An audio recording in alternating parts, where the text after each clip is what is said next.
नमस्कार दोस्तों, स्वागत है आप सभी का super coaching IAS by text book में। तो दोस्तों, मानो जैसे यूक्रेन के लिए समस्या खत्म होने का नाम ही नहीं ले रही। यूक्रेन दुनिया भर में रिक्वेस्ट कर रहा है कि हमें वेपन्स दें। फ्रांस को कहा, जर्मनी को कहा, यूएसए को तो आए दिन कहता ही रहता है। और इसी में बाइडेन ने ऐसे भी रिपोर्ट्स थे जिसके मुताबिक जेलेंस्की को वार्न किया था कि आप बार बार जो कंप्लेन करते हो इनसफिशिएंट एड है यूएस के तरफ से, this makes you sound ungrateful. तो ऐसे भी रिपोर्ट्स आए थे। स्पेशली आप Russian and Turkish news media में देखें तो ऐसा कहा जा रहा था कि व्हाइट हाउस ऑफिशियल ने ये लीक किया है। अब दोस्तों, यूएसए से ही, यूएस मीडिया से ही ऐसा न्यूज़ सामने आ रहा है कि जल्दी यूएस हाई एंड म्यूनिशंस जो यूक्रेन को डिलीवर करता है वो सब जल्दी ही स्टॉप करने वाला है। तो वो सारे हाई एंड M777 हाउविट्जर्स, हिमार्स, ये सारे जो मेजर वेपन्स हैं जिसकी डिमांड यूक्रेन को टाइम एंड अगेन बढ़ रही है, वो सब बंद होने वाले हैं। और इसके पीछे कारण है कि यूएसए डरा हुआ है।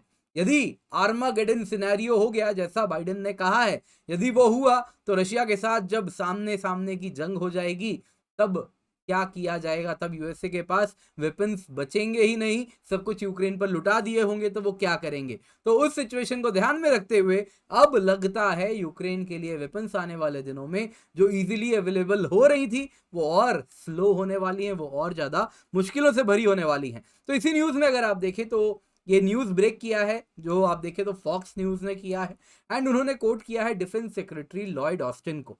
तो उन्होंने यूएस एंड वेस्टर्न अलाइज के साथ उनकी मीटिंग हुई थी, एंड उनका यही कहना था कि जो यूक्रेन की डिमांड है, जिस स्पीड में डिमांड है कि उनको एडवांस्ड वेपनरी चाहिए, वो डिमांड के साथ ये वेस्टर्न कंट्री स्पेस नहीं रख पा रहे। उनकी डिमांड बहुत ज़्यादा है और उनकी सप्लाई बहुत कम है। तो रशिया के इन्वेजन को रोकने के लिए वो डिमांड फुलफिल करना भी आवश्यक है। लेकिन ये कंट्रीज कहीं ना कहीं आप अगर देखें तो स्पेशली यूएस, जो कि डिफेंस सेक्रेटरी लॉयड ऑस्टिन का कहीं ना कहीं जो इशारा किया है वो ये है कि US is very near the end of its capacity to give Ukraine. लग रहा है दोस्तों यूएस अपनी क्षमता जो दे सकता है वो हिट कर चुका है, और आने वाले दिनों में और बिग टिकट जो वेपन्स थे, जो हाई एंड वेपन्स थे, कहीं ना कहीं लगता है कि वो अब यूक्रेन तक सप्लाई नहीं होंगे।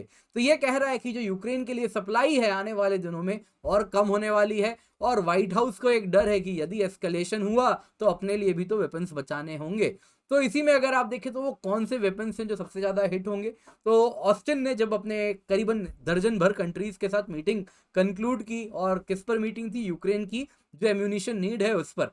तो उस पर उन्होंने कहा कि देशों में, ये सारे देशों के साथ जिनके साथ मीटिंग हुई, उनमें विल पावर तो बहुत है लेकिन कैपेसिटी बहुत स्ट्रेंड है जब यूक्रेन को देने की बात होती है। जैसे अमेरिकन वे ऑफ सेइंग होता है ना, पहले वो शुगर कोट करते हैं और फिर जो बैड न्यूज़ है वो सुनाते हैं। तो कुछ वैसे ही, विल पावर तो बहुत है, देना भी चाहते हैं, लेकिन कैपेसिटी स्ट्रेंड है। यूक्रेन को और हम कैसे देंगे? यूक्रेन बहुत ज़्यादा एम्यूनिशन यूज़ कर रहा है, faster than the world can deliver them, तेजी से यूज कर रहा है जितना हम प्रोवाइड कर पा रहे हैं।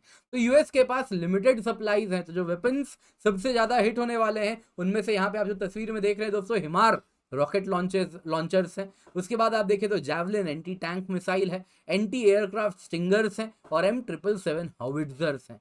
तो ये सारे गेम चेंजर वेपन्स हैं, और अगर ये यूक्रेन से छीन लिए जाएंगे तो आने वाले दिनों में रशिया भी इंतजार कर रहा है, वो भी अपने क्रूज मिसाइल्स को बचा के रखा है, तो वो सब भी बहुत ज़्यादा यूक्रेन में तबाही मचाने वाले हैं। बाकी प्लेन्स भी जो उनके हैं, बॉम्बर्स जितने भी हैं, फाइटर्स हैं, जो रशियन फाइटर्स हैं, वो भी बहुत ज़्यादा आने वाले दिनों में नुकसान पहुंचाएंगे जब ये सब सप्लाई जल्दी कट होने वाली है उसके बाद। तो रीजंस क्या है? वेपन्स एड कट क्यों होने वाला है? तो इसके पहले तो पहला तो कारण यही है, जैसा आपको बताया, इन सारे वेपन्स की जो इन्वेंट्री लेवल्स है वो ऑलरेडी, उनके शब्दों में कहूं तो, it has hit the bottom of the barrel. अब और नहीं है उनके पास इन्वेंट्री देने के लिए। दूसरा कारण अगर आप देखें तो बाइडेन एडमिनिस्ट्रेशन ऐसा लग रहा है कि पर्पसफुली स्लो डाउन कर रहा है क्रिटिकल एम्यूनिशंस जो यूक्रेन को दे सकता है, क्योंकि यूएस कांग्रेस ने ज्यादा बजट एलोकेट किया था। बाइडेन एडमिनिस्ट्रेशन ने पूरा बजट अब तक खर्च भी नहीं किया है जब यूक्रेन को देने की बात आती है। तो इसलिए कहा जा रहा है कि Biden administration purposefully slow down कर रहा है।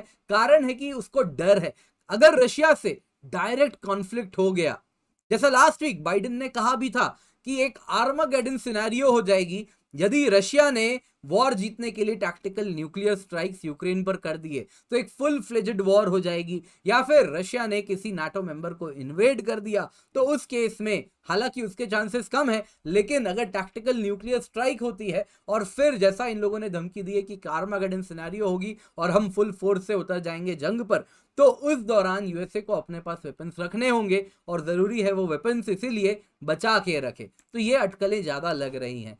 जो भी है दोस्तों, जैसा कहा जाता है ना, जब दो हाथी लड़ते हैं तो रौंदता तो घास है, घास को ही रौंदा जाता है। तो आइए यूक्रेन की भी बात कर लेते हैं इसी कंटेक्स्ट में। तो यूएस अलोन अगर आप देखें तो हाई एंड वेपन्स नहीं प्रोवाइड कर पा रहा, एंड जो लोअर एंड सब्सटीट्यूट्स हैं आने वाले दिनों में अब यूक्रेन को वही मिलेंगे। अगर M777 हाउइट्जर्स की डिमांड करेंगे तो शायद कुछ lower end substitute lighter howitzers US दे देगा। वैसे ही यूएस अकेले अब वेपन्स की डिमांड भी पूरी नहीं कर पाएगा, तो वो बाकी देशों को भी कहेगा कि आप भी अपने अपने वेपन्स दीजिए। तो एक अटकलें लगाई जा रही है कि यूक्रेन आने वाले दिनों में painting zoo of NATO equipment हो जाएगा। जैसे जू होता है ना, बच्चे जाते हैं अलग अलग प्रकार के जानवर देखते हैं, और पेटिंग जू में तो क्या होता है, जानवरों को सर पे ऐसे ऐसे करते हैं और फिर खाना भी देते हैं, खिलाते भी हैं उसके सर को छू के। तो ये सारी चीजें कुछ उसी प्रकार की सिनारियो यूक्रेन में भी होगी, जहां पे small number of many types of equipments of weapons आपको देखने मिलेंगे। कोई जर्मनी कुछ देगा अपना सोवियत एरा का कुछ, अगर आप देखो ईस्ट जर्मनी वाले वेपन्स पकड़ा रहा है, पोलैंड भी वही कर रहा है। वैसे ही अलग अलग देश अलग अलग टाइप के वेपन्स प्रोवाइड करते जाएंगे, जिसमें कहीं ना कहीं कंपैटिबिलिटी इशू होगी, एंड इस प्रकार से कई प्रकार के वेपन्स यूक्रेन पहुंचेंगे जो कि कहीं ना कहीं बहुत ज्यादा इफेक्टिव नहीं होने वाले हैं। और जब तक हाई एंड वेपन्स यूक्रेन पहुंचेंगे, जब तक अगर आप देखें तो ऐसा भी कहा जा रहा है कि यूएस आने वाले दिनों में अपनी जो प्रोडक्शन है वो रैंप अप करेगी, पर तब तक कहीं बहुत देर ना हो जाए और यूक्रेन तब तक जंग हार ना जाए। तो ये अटकलें भी लगाई जा रही हैं इस वक्त। दोस्तों, आज की क्लास पसंद आई होगी तो लाइक जरूर कीजिएगा। बाकी आप इस टेलीग्राम चैनल पर जुड़ सकते हैं, जहां पर लेक्चर के बाद आपको पीडीएफ अपडेट्स मिल जाएंगे। आज स्कॉलरशिप टेस्ट है तो मेक श्योर आप इसका मैक्सिमम फायदा उठा रहे हैं। रात के 11:59 PM तक ही 1 घंटे की स्कॉलरशिप टेस्ट है, हिंदी इंग्लिश दोनों में अवेलेबल है। एमसीक्यू टाइप्स क्वेश्चन है, 1 घंटे का आपका ये टेस्ट होने वाला है। एंड यदि आप अच्छा परफॉर्म करते हैं तो आपको अप टू 100% स्कॉलरशिप मिलेगी, और हर टेस्ट टेकर को 40% स्कॉलरशिप हमारी ओर से मिलने वाली है। अच्छा परफॉर्म करने पे यूपीएससी सीएससी की सब्सक्रिप्शन फ्री हो जाएगी। तो दोस्तों, यूपीएससी सीएससी की सब्सक्रिप्शन में आपको मिलता है सुपर कोचिंग। सुपर कोचिंग में अगर आप देखें तो 30+ वीडियो कोर्सेज हैं, 550+ मॉक टेस्ट हैं, 500+ स्टडी नोट्स हैं, 1000+ डेली लाइव क्लासेस हैं। हमारे सुपर टीचर्स वो हैं जो कि 20+ ऐसे सुपर टीचर्स हैं जो ऑफलाइन संस्थाओं में जुड़े हुए हैं, और वो जो ऑफलाइन इंस्टीट्यूट से पढ़ाते हैं वही हमारे यहाँ भी पढ़ाते हैं। और इनका जो कंटेंट है, ये अगर आप देखें तो इनके कंटेंट को पढ़कर अब तक सैकड़ों स्टूडेंट्स ने एग्जाम भी क्लियर किया है, तो आप भी उनमें से एक हो सकते हैं। बाकी डेली लाइव क्लासेस हो ही रही है हमारे द्वारा, उम्मीद करता हूँ आप इसको भी इंजॉय कर रहे हैं और सीख भी रहे हैं। तो वैसे जो सब्सक्रिप्शन की कीमत है दोस्तों, 1 साल की यूपीएससी सीएससी की कीमत है 36,000 रुपए, लेकिन क्योंकि आप कूपन कोड किंजल यूज करेंगे KINJAL, तो आपको मिलता है 25% ऑफ, और 1 साल की सब्सक्रिप्शन आपको मिलती है महज 26,999 रुपए में। तो मेक श्योर आप इसका फायदा उठा रहे हैं and use the coupon code KINJAL, that is Kinjal.